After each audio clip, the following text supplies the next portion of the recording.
하정 충영교회 우리 성도님들을 주일은 아마 오랜만에 뵙는 것 같고요. 아마 코로나가 한번 꺾였을 때 수요 기도회 때 초대해 주셔서 온 게 마지막인 것 같습니다. 어쨌든 이렇게 복된 주일 아침에 나오신 우리 성도님들에게 요한 3서 2절에 있는 말씀, 평소에 저나 저희 가정이나 지인들 위하여서도 늘 마음 가운데 기도하고 복을 비는 말씀인데, 어쨌든 하나님의 말씀으로 여러분들에게 복을 기원하겠습니다. 이거는 이제 목회자가 누구라도 복을 주는 건 아니고요. 사랑하는 자여, 내 영혼이 잘된 같이 내가 범사에 잘되고 강건하기를 내가 간구하노라. 이런 복이 함께 하시기를 바랍니다. 그래서 이제 제가 단임 목회를 하던 시기에 어디 들었는지 누가 만들었는지 기억이 안 나고요. 가끔은 저도 이제 재담, 이 워드 플레이에 조금 재치가 있어서 이런저런 말들을 만들기도 하는데, 줄여서 영범강의 노래를 부르는 삶을 삽시다, 이렇게 이제 교인들에게도 설교했던 기억이 납니다. 본문에 있는 그대로의 영혼이 잘된 같이, 그 다음에 두 번째 범사에 잘되고, 세 번째 강건하기를 원하노라. 우리 임 목사님은 저하고 같이 대학 학번도 같고, 대학은 같지 않지만 총신신대원에 90년 1월에 같이 눈 내린 양지 언덕에서 헬라어 히브리어 강좌부터, 히브리어는 그때는 없었고 학기 중에 했네요. 헬라어 강좌 때부터 시작해서 또 이제 남자가 군에도 가야 되잖아요. 어떻게 휴학도 같이 하고, 또 저는 이제 눈이 많이 나빠가지고 단기사병, 흔히 옛날 어른들 기억으로는 똥방우 이렇게 기억하실 텐데, 어쨌든 단기사병했고, 여러분 목사님은 건장해서 이제 의무경찰인가 아마 했을 거예요. 그래서 이제 복학도 또 어떻게 시간이, 저는 몇 달 반년 정도인가 아마 시간을 맞춘다고 기다리고, 여러분 목사님은 아구를 꽉 맞춰가지고 9월에 다시 만나서 1학년 2학기 때 결혼도 하고, 비슷한 시기에 아들들이 아마 나이가 비슷할 것 같아요. 그 졸업도 또 같이 했습니다. 요즘 한참 장애 문제 때문에도 굉장히 뜨거웠던 관심이 드라마식으로 하면, 우영우식 인사법으로 하면 앞으로 똑바로 읽어도 우영우, 거꾸로 읽어도 우영우 이런 이야기 하는데, 어떻게 시작도 같이 하고 또 군복무를 하고 이렇게 모여가지고 끝도 또 같이 낸 그런 특별한 그런 동기 목사님입니다. 주중에 전화가 왔어요. 평소에 전화 잘 안 합니다. 카톡 어쩌다가 한 번씩 하고, 교회 옮긴다는 것도 금방 광고 보면서, 기도 보면서 제가 이제 알게 됐고요. 좌우지간 어떻게 지내냐, 자꾸 일정을 캐물어요. 그래가지고 바쁜데 학기 개강해가 일정이 지금 수업도 해야 되고 바쁜데, 이제 친구니까 약간 짜증스럽게, 일정 묻지 말고 왜 전화했냐, 이유를 말해라 했더니, 이제 자기가 이제 요즘 한 번씩 거쳐간다는, 또 우리 고시국에 또 그렇다고 격리를 해야 된다고 오라 그러더라고요. 일정이 겹치지 않으니까 와야겠죠. 일정이 있으면 친구라고 또 그 일정을 없애고 올 수는 없는 거고요. 저는 그렇습니다. 이 목회자기도 하고 신자의 양심상, 오래전에 이제 작은 그저 이제 개척교회 이런데 약속을 제가 이제 하면, 중간에 이제 큰 교회 대접도 받고 이런 교회에서 오라 그럴 때가 있어요, 설교하러. 그래서 저는 안 갑니다. 왜냐하면 죄송합니다, 꼭 가고 싶은 교회였는데 그 시간에 여기 동네에 교회 약속이 있습니다. 그 약속 지켜야 됩니다. 저는 그렇거든요. 친구라고 봐주는 것도 없어요. 그러나 다만 이제 마침 주일이 비어 있었어요. 교수니까, 교사에 가는 사람이니까 시간이 비어 있었고, 이 코로나 시국에는 지난 2년 반 동안요, 정말 급하게 초대가 오면요, 뭐 교수들이 주로 이제 주중에 가르치고 사역 안 하니까 교수들 부를 수밖에 없죠. 뭐 이 목사님처럼 주중에 이렇게 초대하는 거는 그래도 양반이고요. 심지어는 토요일 아침에 전화 와요. 토요일 아침에 갑자기 이제 확진이 되었는데 교수님 시간이 내일 되십니까? 어쨌든 영혼이 잘된 같이 우리가 범사에 잘되고 강건함을 누리기를 늘 소망하고, 그렇다고 해서 꼭 안 아픈 것도 아니고요, 저처럼 비실비실 늘 이렇게 안 하는 것도 아니고요, 늘 기도 제목이고 소망사항입니다. 그리고 분명한 것은 우리가 마지막 심판을 하고 재림 이후에 부활하고 나면 우리의 영육 간에 더 이상 쇠하거나 늙거나 추하거나 어떤 장애나 불편함에 시달리지 않고 우리가 전인이 강건하게 영원히 주님과 함께 살 줄 믿습니다. 그래서 그날을 바라보면서 또 지상에도 하나님이 은혜를 주시면 영혼의 복 당연히 누려야 되겠고요, 그 다음에 범사에 하나님의 은혜가 우리나 우리의 자녀들이나 우리 또 하정충영교회 또 앞길을 위해서도 임하기를 소망하고, 우리는 늘 기도하는 것이 우리 할 역할이라고 저는 늘 생각을 합니다. 세계의 진기한 기록들을 모아놓은 책이 있죠. 기네스북이라고 하는 겁니다. 수년 전의 기록에 보니까 세상에서 제일 무게가 나가는 사람 몸무게가 얼마냐 하면요, 530kg. 뭐 어떤 분들은 아마 10배내 이럴 겁니다. 10배. 몸이 약한 여자분들 같으면 어쨌든 530kg가 제일 많이 나가요. 그리고 키가 제일 큰 사람이 2m 60cm, 2m 60cm, 260cm. 발크기 260mm 말고요, 키가 2m 60cm. 또 아이를 혼자 제일 많이 낳은 남자는 없겠죠. 여자는 69명까지. 믿어지지가 않아요. 한 명이 69명. 그 다음에 가장 늦은 나이 노산이라 그러죠. 여인이 1956년 10월에 57세 된 여인이라, 이런 기록, 이게 기네스북의 몇 년 전의 기록입니다. 뭐 다 놀라운 이야기입니다. 2m 60cm 높이. 근데 사실 성경을 우리가 믿고 따르면 좀 이상하다 이런 생각이 들 거예요. 키도 안 맞죠. 왜냐하면 골리앗의 키가 최소한 3m 넘어요. 골리앗의 키, 뭐 규빗인가 뭔가로 이렇게 표현해 놓은 계산해 보면요, 3m가 넘어요. 그 다음에 이제 가장 노산이 누굽니까? 57세 아니죠, 그죠? 예, 여러분이 잘 아는 사라 할머니 90세에 낳았잖아요. 오늘날 아마 아무리 과학기술 문명이 발달하더라도 나이 90의 자연무 분반, 그것도 자연분만하는 일은 다시 없을 겁니다. 아마 역사상 처음 있고 마지막 있는 일일 겁니다. 참 기이하고 놀라운 일 아닙니까? 그래서 이 이야기 할 때 창세기 17장에 보면 아브라함도 그 이야기 듣고 그냥 웃었어요. 그냥 내 나이가 얼마고 아내의 나이가 얼만데 그런 객적은 소리 합니까? 그러니까 사라도 그 이야기를 듣고, 여자가 이제 어쨌든 간에 자기 몸 상태를 알잖아요. 웃었어요. 애를 진짜 낳고 난 다음에는 진짜 웃었어요. 비웃은 게 아니고 진짜 웃어버렸죠. 어떻게 이런 일이 내 인생에 있냐. 그래서 아이 이름도 그 아브라함의 아들 이름이 뭡니까? 이삭이잖아요. 이삭. 이삭은 우리나라 그 말, 뭐 떨어진 이삭 줍기, 그 이삭 아닙니다. 그죠? 웃음이라고 하는 뜻을 가진 이스라엘 히브리어 이름입니다. 여자 나이 90, 남자 나이 100세의 아이를 낳았다, 이런 소리를 만약 듣는다면 오늘날 사람들, 주변의 불신자들 뭐라 할까요? 무엇이라고 할까요? 웃기고 있네. 지나가는 개도 다 웃겠다.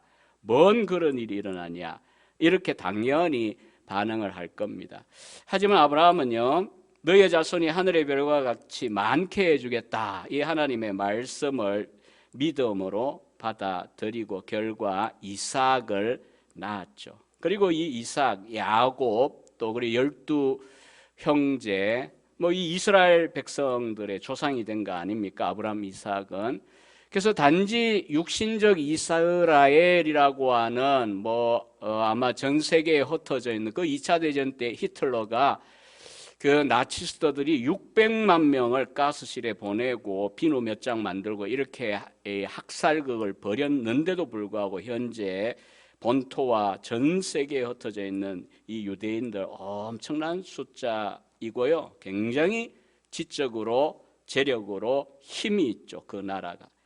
뿐만 아니라 맨날 죽이지 못해가 서로가 안달이고 난리인 그 옆에 있는 아랍권도 주로 아브라함의 서자인 이스마엘의 후손이다. 이렇게 이제 주장을 합니다. 그러면서 이제 아브라함 우리 아버지다. our father 이렇게 이야기합니다. 이스라엘도 그러고 이슬람을 믿는 이슬람교에 속한 아랍권도 그러고요. 또 한 가지 있죠. 이 아침에 이제 예배하러 온 저나 여러분들도 아브라함 누굽니까? 우리의 믿음의 조상이라고 부르잖아요. 그러니까 3대 종교에 가면요, 우리의 아버지, 그것도 그냥 많은 아버지 중에 하나가 아니잖아요. 우리의 그 아버지. 그냥 아버지 하면 믿음의 아버지든 육신의 아버지든 가장 아브라함 이 이름을 이야기하고 떠올리고 추앙을 하고 그렇게 하고요. 사람 이름 가운데도 이제 서양인들이 그렇죠. 이 아브라함 많이 있습니다. 아브라함. 우리나라도 제가 이제 신학교 총신에 있다 보니까 학생들이 1년에 뭐 한 400명 가까이 이렇게 MDB 과정에 입학을 해요. 그래서 뭐 대체로 제가 과목마다 1학년, 2학년 이렇게 봄, 가을 학기로에 들어가서 출석을 불러야 되잖아요. 나라가 뭐 불러라 하는 거기 때문에 출석 체크를 한다고 이름을 부르다 보면 어떤 해에는 특이해요. 성경 이름이 가득합니다. 흔히 우리가 아는 요한, 베드로, 기돈, 뭐 한자는 또 기도이잖아요. 그건 뭐 흔하고요. 심지어는 어떤 데는 아이둡, 우리 찬양대는 아실란가 모르겠어요. 아이둡, 또 히스기야가 안 되니까 성이 이신데 스기야. 제가 학생한테 진지하게 농담처럼 아니고요. 학생들 상처받아요. 전사님 그 이름 때문에 어릴 때 놀림 안 받았냐? 일본 사람이라고. 왜냐하면 세상 사람은 히스기야 모르잖아요. 아브라함은 알지만. 그래서 이름을 갖다 부르면 이제 성은 떼고 우리가 아이들이 서로 부르잖아요. 그런데 스기야. 뭐 왠지 이 옆에 나라 이름 같은 느낌을 막 주잖아요. 마찬가지로 이제 다윗이니 또 이상하게 다윗 밑에 씨앗을 떼버리고 다위 이렇게 이름들이 우리 주변에 많아요. 선한 목자교회 새로 이제 부임하실 담임 목사님 이름도 다위잖아요. 다윗 아니고 맹다윗일 거예요, 뜻은. 그리고 이제 아브라함, 외국에 나가보면 에이브러함, 링컨 이런 사람들 아브라함 이름 붙이잖아요. 아무튼 어쨌든 저나 여러분이 뭐 평소에도 생각하지만 우리가 오늘 읽은 본문에 보면 메시아의 조상이 되었던 이 아브라함의 믿음에 대하여 우리가 때때로 생각을 하고요. 우리 임민철 목사님과 더불어서도 때때로 생각하고 또 묵상도 했고 여러분이 성경 읽을 때마다 또 아브라함 잊혀지지 않을 겁니다. 아마 이제 이게 정신줄이 목회를 해도 그렇던데요. 이게 정신적으로 이게 기억력이 많이 흐려지면요 나타나는 현상이 있는데 진짜 뭐 자식 이름이 생각 안 나면 좀 심각한 거고요. 그게 아니고 이제 성경 이야기를 목사님이 하는데 갑자기 이삭이 아브라함을 낳았다 이렇게 설교를 하는 거예요. 뭐 다 그게 맞나 보죠. 아무 반응이 없으시네요. 아니 아브라함이 이삭이 야곱이 뭐 요셉 뭐 12아들 낳았다 이래 돼야 되는데 이게 정신적으로 교회 오래 다닌 분들 보면 이것도 하나의 증거예요. 기억력에 문제가 생겨 말이 헷갈려 버려요. 좌우지간 우리가 이 아브라함의 육신의 자손은 아니지만 믿음의 자손으로서 영적인 후손들입니다. 성경이 그렇게 가르쳐 주기 때문에 우리는 아브라함을 잘 알고 그 믿음의 본이 되는 내용이 무엇인가를 잘 생각해야 됩니다. 아브라함을 우상화하거나 아브라함을 지나치게 높이는 것은 건물입니다. 아브라함은 저나 여러분과 똑같은 그냥 인간이었습니다. 우상장수 데라의 아들이지 않습니까? 우상장수. 제가 이제 주로 목회를 대구 경북 지역에서 오래 했는데, 부교육자 때부터 803 유명하잖아요. 뭐 이런 절 저런 절 있는데 또 혹시나 또 고소당할까 싶어 일일이 이런 못하겠고, 하여튼간에 그 뭐 무슨 바위도 있고 이런데, 어쨌거나 간에 그 밑에 이제 근처에 가면 이제 그 관련된 용품 팔고 이런 가게도 있을 거 아니에요. 어디 이제 뭐 여러분이 그 뭐 꽃놀이, 단풍놀이 뭐 이렇게 해서 이제 어디들 가시더라도 똑같은 현상을 보잖아요. 장소마다 뭐 입장료도 받고 또 그다음에 가게도 다 있잖아요. 그 종교와 관련된. 아브라함도 흔히 그 후손들이 자랑하는 것처럼 그런 유대인이 아니에요. 이방인이에요. 이방인. 아브라함의 시작은, 제가 금방 이야기한 그 예가 무슨 이야기입니까? 우상 내용이 다를 뿐이지 아브라함 아버지 되라 우상 장수라니까요. 다른 종교의 예컨대 무슨 신상, 뭐 신상 출토된 거 보면 참 웃기지도 않아요. 가나안도요. 또 저기 아브라함이 원래 있었던 갈대아 혹은 뭐 지금의 이란, 이라크 지역이거든요. 그런데 이제 나온 것들 보면 그냥 인간 모양을 한 신들 뭐 이런 모양 저런 모양인데, 그런 거 팔고 하던 우상장수 아들이에요. 어쨌든 간에 아브라함 이러면서 우리가 어떤 좌절하거나 절망할 문제가 아니고요, 딱 우리에게 좋은 믿음의 모델 또 혹은 믿음의 본으로 보여주기에 좋은 본이기 때문에 하나님이 그렇게 아브라함을 성경에다가 딱 창세기만 그런 게 아니라 마태복음 1장 1절도 그렇잖아요. 아브라함과 다윗의 자손 예수 그리스도의 세계다, 이렇게 시작하잖아요. 족보를 소개할 때 아브라함, 다윗 딱 두 사람을 대서특필 딱 하고 마태복음 1장 1절이 시작되거든요. 그러니까 아브라함은 일단 이제 우리가 뭐 훌륭한 믿음의 선배를 존경하고 교회 내에도 그렇지만은 뭐 저같이 이제 60 다 돼가는 목사고 신학자여서 그게 없는 게 아닙니다. 뭐 여전히 자신의 모자람을 알고 존경하는 분이 있고 본을 받고 싶은 분이 있고, 첫 주에 이제 개강 수련회 하는데 뭐 저 사할린의 이름도 제가 러시아어는 어려워요. 서양어를 여러 개 해봤지만 러시아를 안 하다 보니 포르나이스크 외운다고 애를 먹었습니다. 포르나이스크. 아주 오지에 그냥 거기에 아주머니 선교사가 가가지고 배움도 모자란 분이 그 박토의 땅에, 그 추운 땅에, 영하 20몇 도 이런 땅에가 석 달이면 다 도망치는 그런 동네 가가지고 올해 만 30주년을 사역하고 있는 분 이야기를 이 강사가 자세하게 소개를 하는데, 처음에는 왜 설교 시간에 성경 이야기 안 하고 또 왜 저분이 또 절반은 떼먹고 저런 이야기 하려나 조금 불편했어요. 신학 교수니까. 근데 이제 참을 이야기 하시는데 한 2~30분 했을 거예요. 그 이야기를.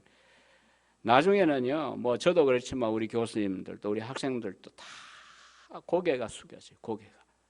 야, 우리 같으면 뭐 불평 원망이 많은데, 야, 저런 분도 있구나. 저 오지에 그냥 뭐 일일이 시간 가기 때문에 이야기 안 하겠습니다. 그런 분 보면서 제가 이제 유튜브에 검색을 해가지고 그분 간정도 이렇게 들어보고, 어떤 건 들으면서 혼자 앉아가 눈물 주룩주룩 흘렸어요.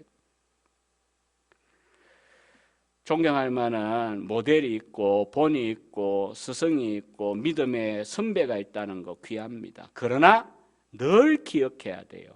인간입니다. 인간. 우리는 인간을 영화하지도 않고 우상숭배하지도 않아요. 뭐 이 4장 1절부터인데 그거는 이제 집에 가셔서 한번 묵상해 보시고요. 다시 18절에 보면 아브라함의 믿음, 우리에게 본으로서 믿음이 어떤 믿음이냐?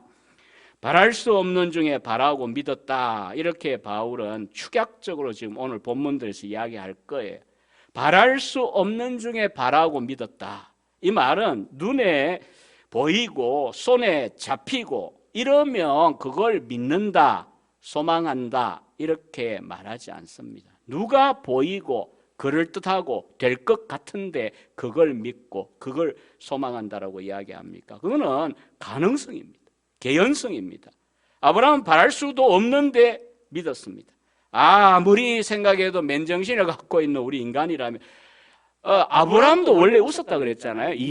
사라도 웃었고 지나가는 개도 그런 소리 들으면 웃을 일이라니까요. 여자가 90의 나이에 100세까지 어쨌든 살아질 거라고 이렇게 믿는 고령화 시대인지만 그렇다고 오늘날 누가 90에 애를 낳습니까?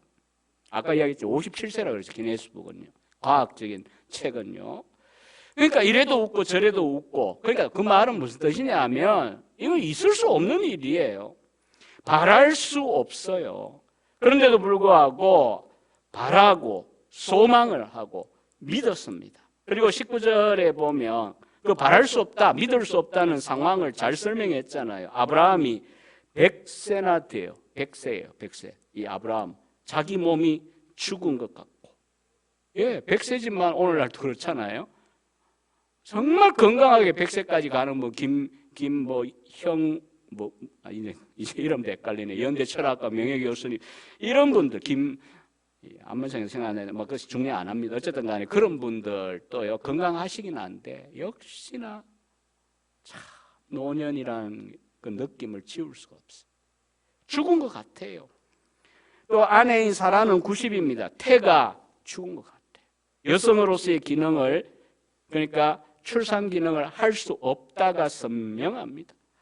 아브라함은 자신이 100세나 되고 사라가 90세가 되어 생산할 능력이 없는, 이렇게 비유하면 혹시 노년의 성도님들도 불편하실지 모르지만 어쨌든 실상 아닙니까? 이때의 이 두 분의 상태가 그야말로 고목나무와 같은 그런 몸의 조건 아닙니까? 누구보다 자기 몸의 실상을 냉철하게 자기 현실을 알았습니다. 우리가 이제 오늘 본문이요, 굉장히 많은 내용을 이 바울이 막 농축을 시켜놨기 때문에 여러분들이 조금 주의해가 보셔야 됩니다. 19절 하반절에 한번 보세요. 믿음이 약하여지지 아니하고 믿음이 없어 하나님의 약속을 의심하지 않고 믿음으로 견고하여져서 하나님께 영광을 돌리고 약속한 그것을 또한 능히 이루실 줄을 확신하였다. 굉장히 믿음, 박수치고 싶은 멋진 믿음이죠. 그런데 두 가지 문제가 있어요.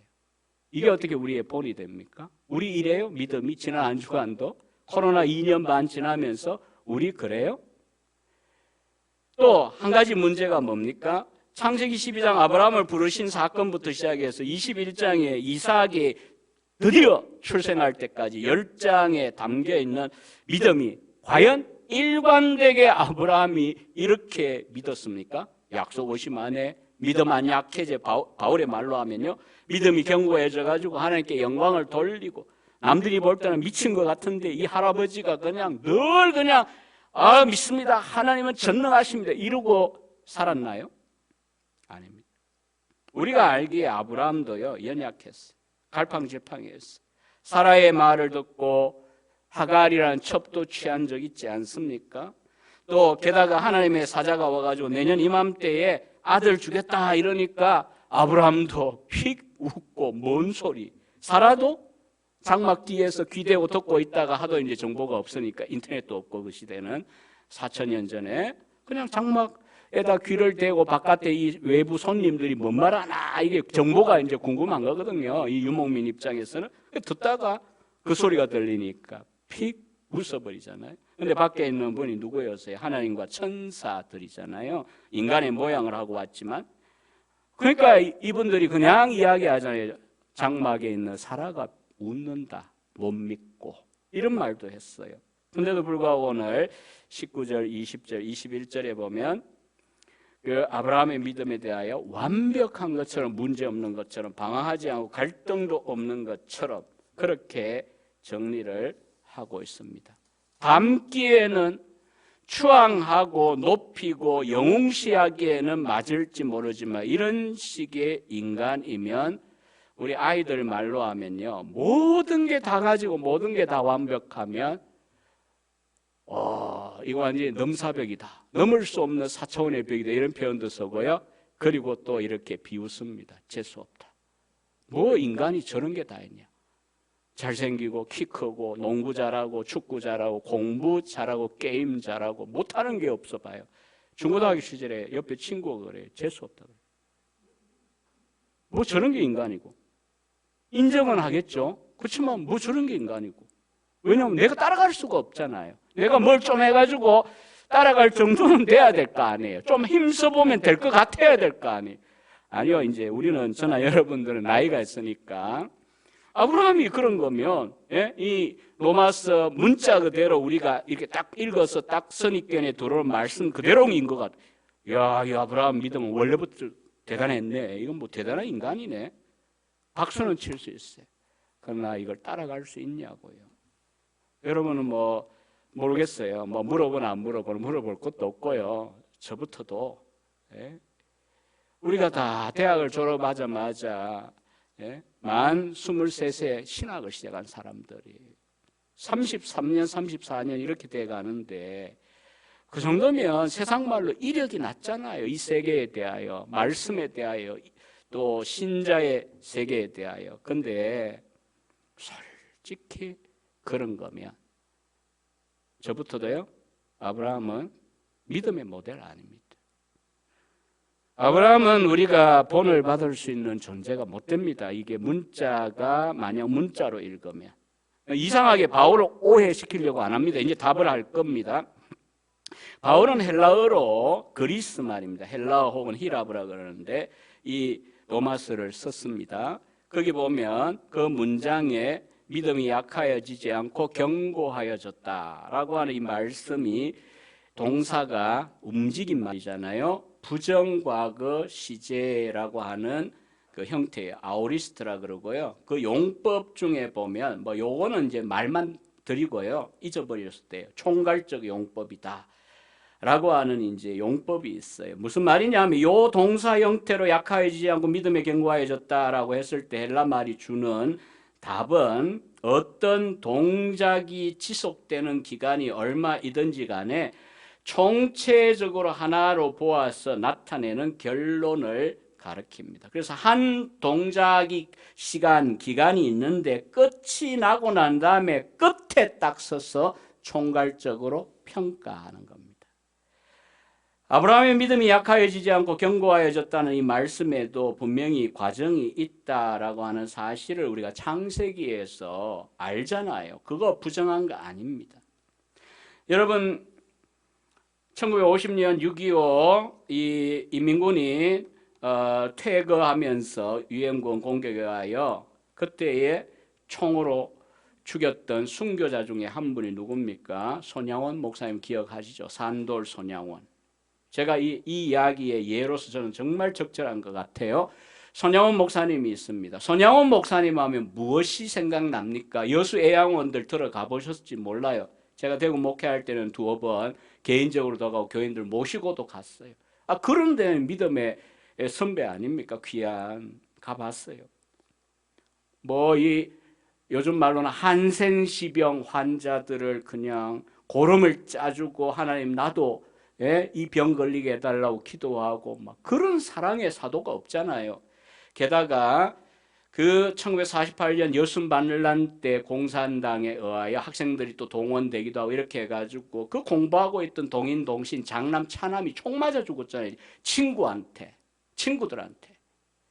근데 이제 결과는 어떻게 했습니까? 장례 치르면서 9가지인지 10가지인지 감사하고 또 그 죽였던 원수죠. 원수가 사형을 당해야 되는데 내가 교화시킬 테니까 그냥 풀어달라 그러고 자기 양자 삼았잖아요. 그분은 뭐 돌아가신 지 얼마 안 됐어요. 그러니까 긴 세월 동안 사셨어요. 그거잖아요. 우리가 아는 손양원은.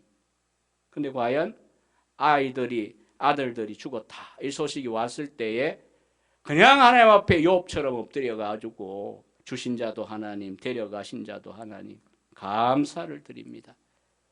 이랬을까요? 그리고 그 자리에 앉아가 종이 가져오라 해가지고 9가지인지 10가지인지 감사했을까요? 뭐 여러 가지 내 기억이 나는 건 이거예요. 이 아이들 고등학교 졸업하면 미국 유학 보내려고 했는데 그건 하나님께서 그보다 더 나은 천국으로 데려가시니 감사합니다. 장례식 때 읽었거든요. 그렇게 막 섰을까요? 죽었다는 소식 듣고 막 앉아가지고 막 춤추고 찬양하고 미쳤습니까?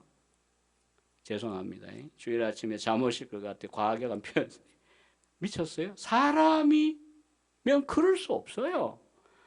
우리 어머니들 논산훈련소에 자식 들여다 놓고도 죽습니까? 그거 요즘 군대 안 죽습니다. 저도 11년 전에 논산에 친히 데려다 주고 나오면서 저 울었어요. 죽어요, 애가. 21개월 잘 군생활 했습니다. 그렇게 취약하고 연약한 우리 인생인데 자식 둘이, 첫째 둘째가 아들이 죽어버렸는데 뭐 감사를 해요? 적석에 앉아가지고요. 우리가 아는 손양원은 결과적인 거예요. 그 옆에 있었던 이인재 목사라고 하는 동료 목사님의 정언이 나중에 드러났어요. 그 소식을 듣고 주저앉았습니다. 정상적이죠, 인간은. 당연히 저도 여러분도 그랬을 겁니다. 애 둘이 죽었는데, 그것도 공산당의 총에 친구 총에 맞아가지고 원망도 했을 겁니다. 하나님 뭐 이런 식으로 합니까? 하나님 부정 안 하겠죠. 하나님 왜 이렇게 합니까? 그러고 뭐 난리 나겠죠. 손 목사님도 주저앉았고 시리해졌고 낙심했고 막 하늘이 무너지는 것 같이 있었어요. 그때 이제 목사가 옆에서 말씀으로 끄집어 올린 거예요. 이제 시간이 있었던 거예요. 그리고 나서 이제 이분이 며칠 뒤에 장례식을 치를 때는 냉정하게 하나님 앞에서 이제 정리가 된 거예요. 그리고 이제 감사를 했어요. 그럼 우리가 손양원 하면 제가 금방 이야기한 이 이야기 누가 뭐 잘 압니까? 최근에 돌아가시기 전에 하신 거니까 이인재 목사님이 미국 계시다가 그러니까 늘 생각하는 건 야 우리하고 달라. 원수도 자식 삼아 이 나 환자들하고 저렇게 해주고 이렇게 봉사하고 이런 사람이 어딨냐. 그래 화란에도 뭐 영어로도 책이 번역되고 난리 아닙니까? 제가 이 예를 조금 길게 든 이유가 이렇습니다. 아브라함도 분명히 손 목사님의 이제 사례와 같이 또 우리와 같이 연약한 인간이면 누구나 그렇듯이 성정이 같아요. 분명히 과정이 필요합니다. 시련을 거쳤습니다. 의심도 있었고 의혹도 있었고 갈등의 과정도 있었습니다. 결국은 시련을 거치지 않는 신앙은 믿을 수가 없어요. 쉽게 끓어오르는 우리 옛 어른들 아시는 것처럼 양은 냄비 그 금방씩 또 식어버리잖아요. 그런 거 믿을 수 없습니다. 비 온 뒤에 땅이 굳어지듯이 여러 가지 갈등과 넘어짐과 실수와 차고 그렇다고 해 믿음의 길에 없는 거 아닙니다. 그 길에 가고 있는데 과정입니다. 그리고 결과적으로 저나 여러분들도 마찬가지입니다. 지금은 이렇게 부족하고 코로나 때문에도 겁내고 불안해하고 패닉에 빠지기도 하고 이렇게 하지만 때가 되면 우리들도 견고한 믿음이라고 하나님이 인정하실 수 있는 때가 온다 이것입니다. 과정은 하나님께서 묻지 않으시는 거예요. 여러분 아브라함의 믿음을 생각할 때 우리가 주목해야 되는 중요한 한 가지 사실은 그가 믿었다. 믿음이 얼마나 세냐 이 믿음의 행위보다는요. 누구를 믿었느냐 이게 중요합니다. 오늘 본문에 의하면 17절에 보면요. 그가 믿은 바 하나님은 죽은 자를 살리시고 없는 것을 있는 것으로 부르시는 분이시다. 이렇게 바울은 정리하고 있습니다. 결국은 아브라함을 아브라함으로 만드신 것은 아브라함의 믿음의 세기나 어떤 그런 게 아닙니다. 하나님께서 아브라함을 믿음의 시작점에 서게 했고 소명했고 그 다음에 연단 과정을 통하여 그렇게 우리가 아는 아브라함으로 만드셨어요. 그러나 이제 인간 편에서 우리가 믿습니다라고 하는 게 없어지는 게 아니기 때문에 이렇게 표현하잖아요. 약속하신 그것을 하나님께서 능히 21절에 보면 이루실 줄을 아브라함이 확신했다. 왜요? 하나님이 누구신가에 대한 지식의 바탕을 하고 있습니다. 저는 여러분들의 믿음도 결국은요. 순수하냐 강하냐 약하냐 약간 제가 조금 시간은 조금 평소에 어떻게 끝나시는지 모르는데 약간은 오버될 겁니다. 뭐 부엉이 한다고 생각하시고 그렇다고 너무 길게는 안 할 테니까 보통 한 40분 정도 설교해야 다 좀 될 것 같아요. 그래서 어쨌든 양해를 구하고요. 우리가 어떤 하나님을 믿느냐에 따라서 결국은 그 수준의 믿음을 가질 수밖에 없고 그 수준의 인생을 살 수밖에 없습니다. 미국 프린스턴 신학교에는 졸업한 목사들을 불러다가 이제 채플생활 설교를 한번 시키는데 어떤 졸업생이 와서 목사가 와가지고 하는 말이 저는 자그마한 도시에서 목회하고 있습니다. 저는 뭐 큰 욕심 없습니다. 그저 교인은 많지 않으나 현실에 만족하면서 죄짓지 않고 그냥 성실하게 그냥 살다 가렵니다. 뭐 이런 식으로 이제 이야기를 했어요. 뭐 100년도 더 된 이야기인데 설교를 끝나고 난 다음에 선생이었죠. 구약학자인 R.D. 윌슨 박사가 여보게 나 좀 보자. 그러고는 이제 이런 말을 했어요. 내가 오늘 자네 설교 들어보니까 자네의 하나님은 너무 작네. Your God is too small. J.B. 필립스 목사의 책 이름도 이런 제목 그대로입니다. 우리말로 얼마 전에 번역됐어요. 당신의 하나님은 너무 작다. 책 이름이 그렇습니다. 그러니까 믿고 있는 하나님이 그 정도니 다음에 자네 불러봐야 다시 와가지고 그간의 하나님께서 놀라운 일, 기가 막힌 일, 인간적으로 설명이 안 되는 큰 일을 우리를 통하여, 우리 교회를 통하여 하셨습니다는 말, 그 뭐 들을 일이 없겠네. 그러니까 올 필요 없겠네. 다음에는 안 불러도 되겠네. 이런 거예요. 꾸지람을 했다는 거죠. 저는 여러분들이 어떤 하나님을 믿느냐에 따라 인생이 달라지고요. 또 그 성도들이 대체로 믿고 기도하고 기대하는 하나님이 어떤 분이냐에 따라서 우리의 삶도 다르지만요. 교회도 달라집니다. 제가 뭐 규모 크고 작고 그 이야기 한 게 아니에요. 하나님을 작게 보는. 여러분, 하나님께서는요. 하나님을 제대로 알고 하나님을 믿고 하나님을 신뢰해 드리는 자기 백성을 매우 좋아합니다. 20절에 그 말이거든요. 믿음이 없어 하나님의 약속을 의심 안 하고 말씀 약속 의심 안 하고 믿음이 견고해져 가지고 어떻게 합니까? 믿음이 우리가 견고하면 어떻게 될까요? 하나님이 영광을 받아요. 찬양을 받으세요. 그 믿음 때문에. 여러분, 저나 여러분들도 살아가면서 마찬가지 아닙니까? 제가 목회를 하면서 뭐 최대한 절제하고 자기 것 취하지 않고 뭐 욕심이 없는 건 아닌데 하여튼 목사는 그렇게 살아야 되니까 그렇게 하는데도 한 번은 뭐 자기들끼리 모여가지고 목사님이 욕심이 뭐 조금 많은 것 같다. 이렇게 추측성의 이야기를 막 했다는 거예요.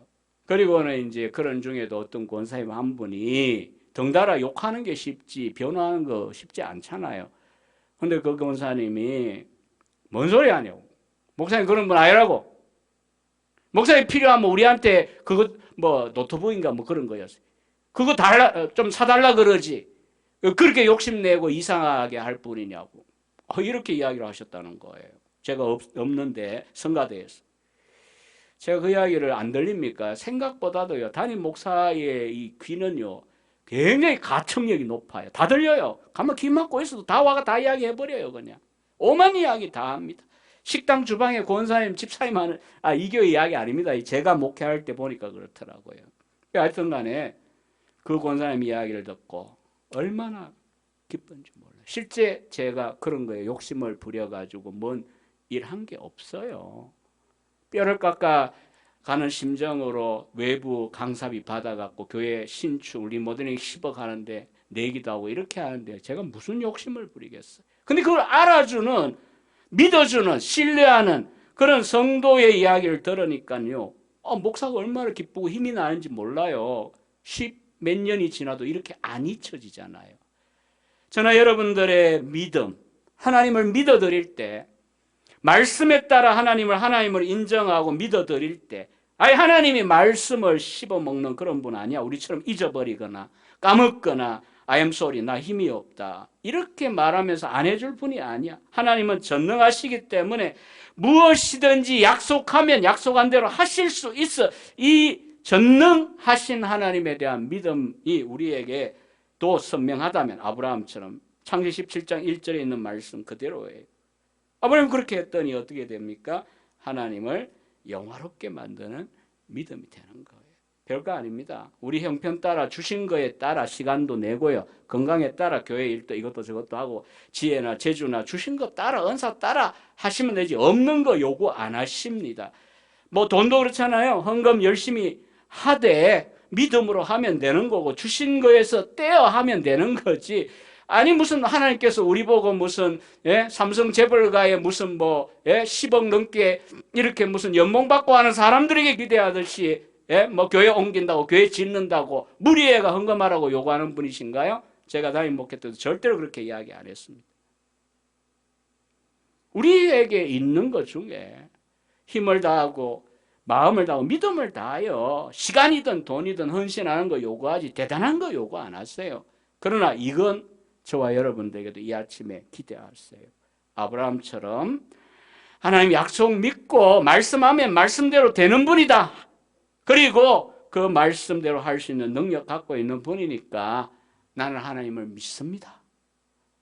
그리고 묵묵히 때로는 뭐 의심도 있고 불평이 있더라도요. 그래도 또 돌아서서 그 길을 가는. 그럼 하나님 기뻐하세요. 영광을 받으십니다. 그리고 하나님은 죽은 자를 살리시며 17절에 보면 없는 것을 있는 것으로 부르시는 분이라고 아브라함의 믿음을 설명했습니다. 여러분 이삭을 어떻게 드릴 수 있었을까요? 약속의 자식인데 드리면 끝나는데 근데 무슨 죽일 수가 있습니까? 하나님 약속은 어디에 갔습니까? 그래서 히브리서 11장 19절에 보면요. 그가 하나님이 능히 이삭을 죽은 자 가운데서 다시 살리실 줄로 생각한지라 비유컨대 그를 죽은 자 가운데서 도로 받은 것이니라. 아브라함에게 부활의 믿음이 없다고요? 아니요, 있었습니다. 히브리서 11장 19절의 말씀.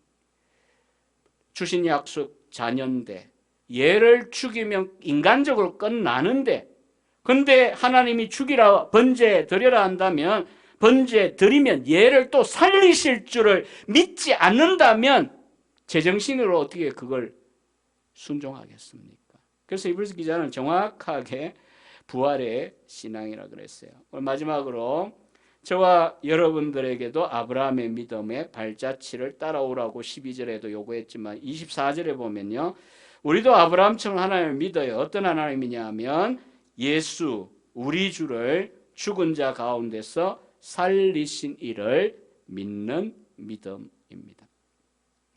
아브라함이 부활의 신앙을 가지고 하나님, 전능하신 하나님, 무에서 유를 만들고 죽은 자를 살려내실 수 있는 그런 하나님을 믿었듯이 오늘날 신약의 우리 성도님들도 저나 여러분들도 어떤 하나님을 믿느냐, 그저 적당하게 건강 주고 적당하게 문제 해결해 적당하게 도깨비 방망이처럼 또 무슨 무술인처럼 그저 무슨 역술인인가요? 처럼 그저 너 인생 앞으로 이렇게 될 거다. 동으로 가지 마라. 서로가 이런 이야기해 주는 그런 정도의 하나님이 아니십니다. 부활의 주님이십니다. 죽은 자 가운데 아들을 살려내신 그런 전능하신 하나님이십니다. 우리는 부활의 주님을 믿습니다. 예수님께서 우리를 위하여 죽으셨다가 살아나셨다를 믿는데 오늘 이제 시간상 뒤는 제가 많이 줄인 겁니다만 25절에 보면 마지막 절에 이 중요한 말씀을 잘 우리가 암송을 하시고 잘 음미하세요. 우리가 믿어야 되는 예수 신앙, 하나님 신앙이 뭐냐? 전능하신 하나님을 믿는다는 게 내 뜻대로 내 하고 싶은 대로 그냥 무조건 주시는 그런 분. 이제 좀 지내보니까 아시죠? 하나님은 그렇게 유치한 하나님은 아니십니다. 뭐든지 하실 수 있긴 한데 하나님의 뜻대로 하십니다. 25절을 보십시오. 예수는 우리 범죄한 것 때문에 내어 줌이 되고 또한 우리를 의롭다 하시기 위하여 살아나신 분입니다. 하나님이 죽은 자 가운데서 예수님을 부활시킨 전능하신 분이라는 걸 우리가 믿습니다.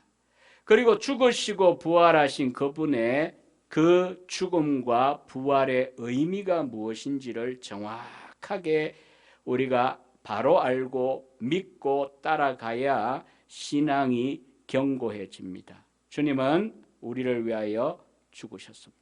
그럼 아낄 게 없죠. 로마 8장 32절에 있는 대로 그렇다고 해서 금방도 이야기했듯이 우리 마음대로 우리 인생을 무조건 잘되게 형통하게 아무리 그래봐야 그래 안 되는 인생인 거 우리는 다 압니다. 살면 살수록. 그보다는 오히려 하나님의 목표가 있고 하나님의 선하신 뜻에 따라 우리를 사랑하세요.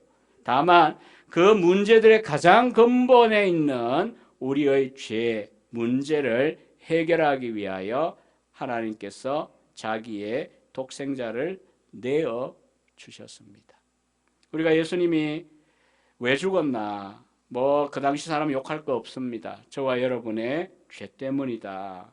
내 죄를 대신 죗값을 지불하고 대속하기 위해서이다.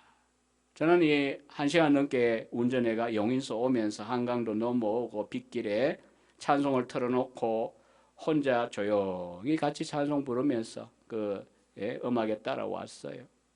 솔직히 제가 복잡한 신학을 공부하고 가르쳐야 되는 역할이긴 하지만 늘 마음에 울렁거리고 이 비파가 하고 이러고 때로는 혼자 눈물도 나고 이런 것은 또 그러지 못한 것에 대하여 눈물 흘리고 이런 건 뭐냐 하면요, 예수가 우리 범죄함 때문에 십자가에 내어준 바 된 구속주고 하나님이 우리를 사랑하시어 영원히 잘된 같이 범사에 잘되고 강건하게 하고 모든 걸 하늘도 땅도 아끼지 않고 주실 수 있는 분이시지만 무엇보다 우리의 근본 문제인 죄를 해결하기 위하여 자기의 독생자를 내어주셨다. 그래서 우리가 예수를 찬양하고 복음송이든 CCM이든 찬송가든 또 그의 보혈, 십자가의 보혈을 찬송하는 그 찬송을 부를 때에 우리가 걱정, 염려 녹아지고 주님이 이렇게까지 죽으시고 날 위해 희생하셨는데 내가 이 사랑에 매여 살아야 되지 않냐. 그리고 우리를 의롭다 하시기 위하여 그가 부활하셨습니다. 그가 지불하신 십자가의 보혈의 대가가 하나님 보실 때 정당하고 우리가 믿으면 값없이 의롭다 하실 수 있는 근거가 된다라고 하는 것이 바로 부활에서 입증이 되어진 것입니다. 말씀을 끝맺겠습니다. 오늘 우리는 아브라함의 믿음에 대하여 조금 제가 규모 없이 전개하다 보니까 충분히 중요한 걸 설명을 잘 못하고 가서 미안합니다만, 그러나 목사님 통하여 잘 또 배우고 계시니까 보완이 될 거라고 보고요. 어쨌든 아브라함은 우리나 동일한 하나님을 믿고 있습니다. 그리고 그 믿음의 여정 가운데 갈등도 있고 방황도 있고요, 때로는 의심도 있습니다. 그러나 결과적으로는 하나님께서 우리를 이 자리에 부르셨다면, 우리가 예수님을 믿고 구주로 믿고 또 하나님을 믿는다면 내가 이 믿음을 완성하는 게 아니라 아브라함을 믿음의 조상으로 만드신 것처럼 하나님께서 우리의 믿음을 완성하실 것이라고 하는 담대한 마음을 가지고 또 한 주간 살아가시고요. 또 하나님께서 어떤 분이신지에 대하여 주일날 또 평일날 목사님과 공부하고 설교 듣고 하는 그 모든 시간들을 힘써, 또 개인적으로 성경 읽는 시간들 힘써 우리 하나님이 누구시냐 이런 관점에서 공부를 하시고 아시고 그런 하나님을 믿으시기를 바랍니다. 교회당을 옮기는 문제, 제가 내용을 오늘 처음 이렇게 기도에 들었으니까 저는 모르겠어요. 그러나 여러 가지 현실에서는 인간적으로 보면 안 될 것 같고 손에 안 잡히고 눈에 안 보이고 누가 쫓아와가 땅을 주겠다 할 것 같지도 않고 이게 쉽지 않잖아요. 인간적으로는 그렇죠. 그러나 성도님들이 하나님을, 이 아브라함의 하나님, 전능하신 하나님을 바라보고 정말 이 화정 충영교회를 위하여 하나님이 원하시는 바가 무엇인가, 하나님이 기뻐하신다면 길을 찾으실 겁니다. 길을 만드실 거고 또 여러분들의 가정이나 개인사에도 마찬가지, 자녀들도 마찬가지입니다. 우리가 힘이 없고 자식한테 줄 게 별로 없더라도 목사만큼 줄 게 없는 부모가 어디 있겠습니까?